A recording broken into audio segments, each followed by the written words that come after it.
na maneira em que eles estão socialmente autorizando a violência contra as professoras e contra as escolas, a perseguição, o desrespeito. A gente tem um caso aqui em Florianópolis, numa escola no norte da ilha, em que uma pedagoga teve o carro vandalizado, porque tem pais aliciados por um vereador a perseguir, né, por uma suposta ideologia de gênero, que eu vou repetir, só existe uma ideologia de gênero, que é a ideologia do gênero masculino, que é a ideologia que chama machismo, patriarcado, misoginia.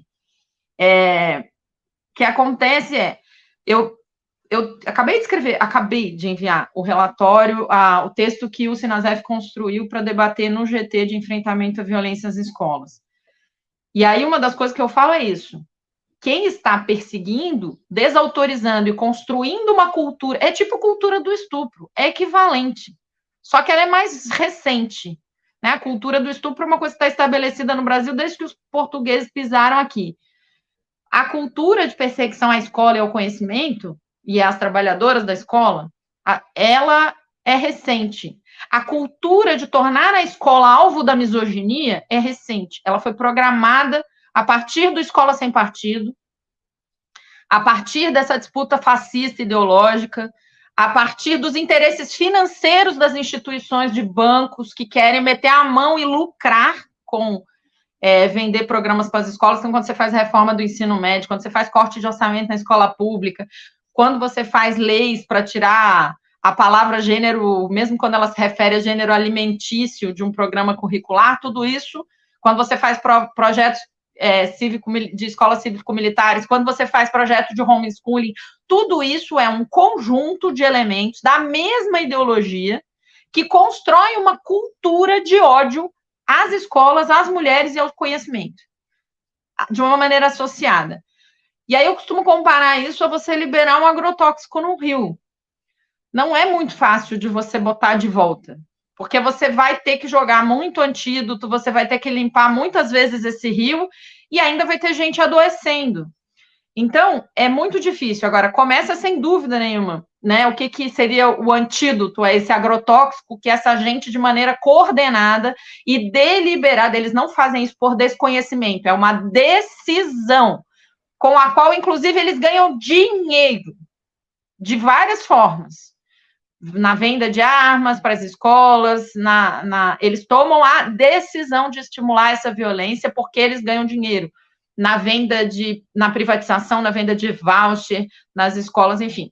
Então, a gente precisa fazer o antídoto. O antídoto, na minha leitura, é um enorme pacto nacional de basta de violência e de defesa da escola como instituição. Isso passa por punir esses caras exemplarmente, de maneira pública. Isso passa por você construir programas, porque não adianta fazer programa de paz na escola.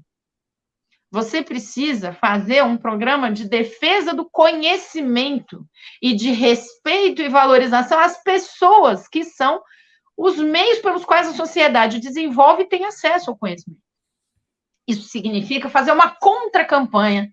Tem a campanha de universidades e institutos São Balbúrdia, de escola de professor retrofit. A gente tem que fazer uma contra-campanha. Agora, E a Helenira, campanha tem que ser tão eficiente quanto, e é muito difícil fazer.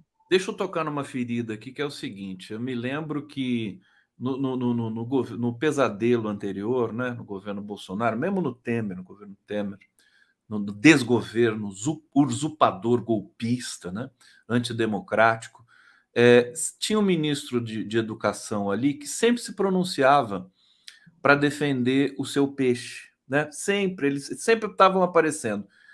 O que você acha desse Ministério da Educação hoje? Quer dizer, diante dessas questões tão delicadas, não tinha que ter uma presença um pouco maior, assim, mais contundente, né, falando da educação no Brasil? Porque, afinal de contas, é dali que emana as políticas para a educação, não é no Ministério da Justiça do Flávio Dino.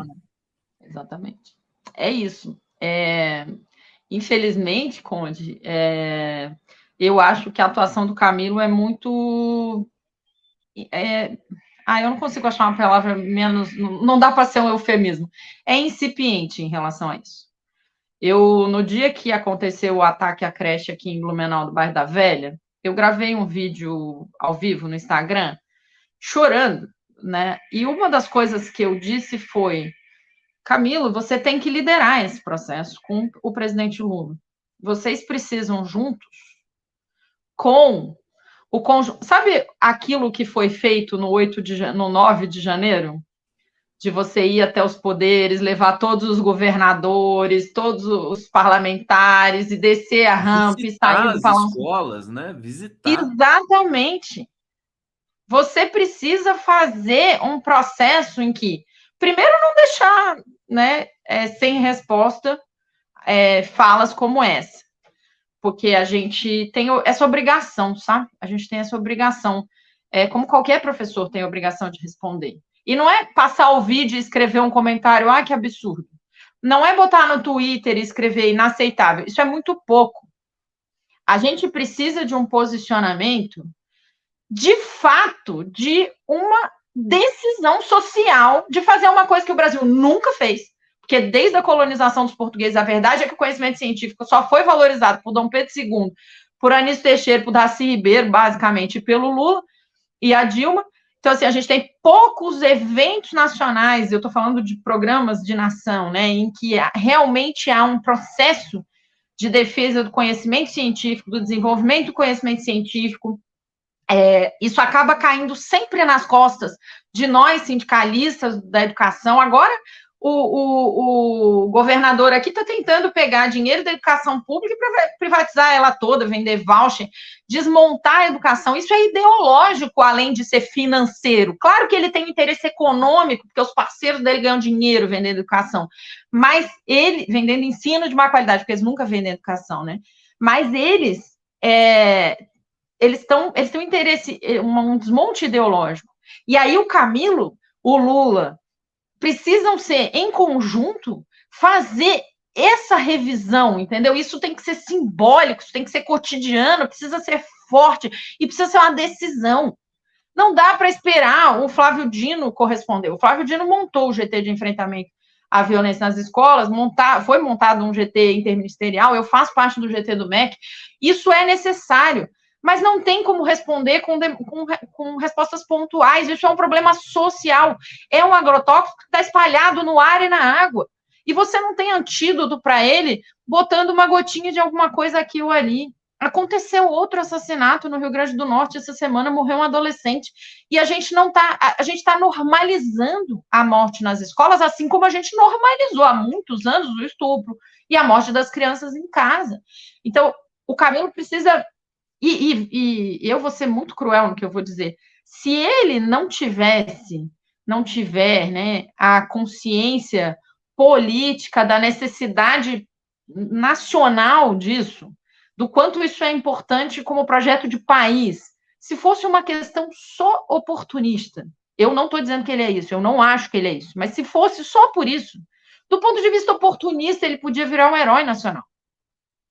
Agora, ele tem a obrigação de fazer isso. E eu falei isso aos prantos, porque eu conheço o bairro da Velha, eu não conheço a creche especificamente, nem nenhuma pessoa especificamente que morreu, mas eu conheço o bairro da Velha em Blumenau, é o lugar onde moravam vários companheiros do Sindicato dos Transportes, é um lugar que eu tenho, né, tive em algum momento alguma relação, e aí não dá, entendeu?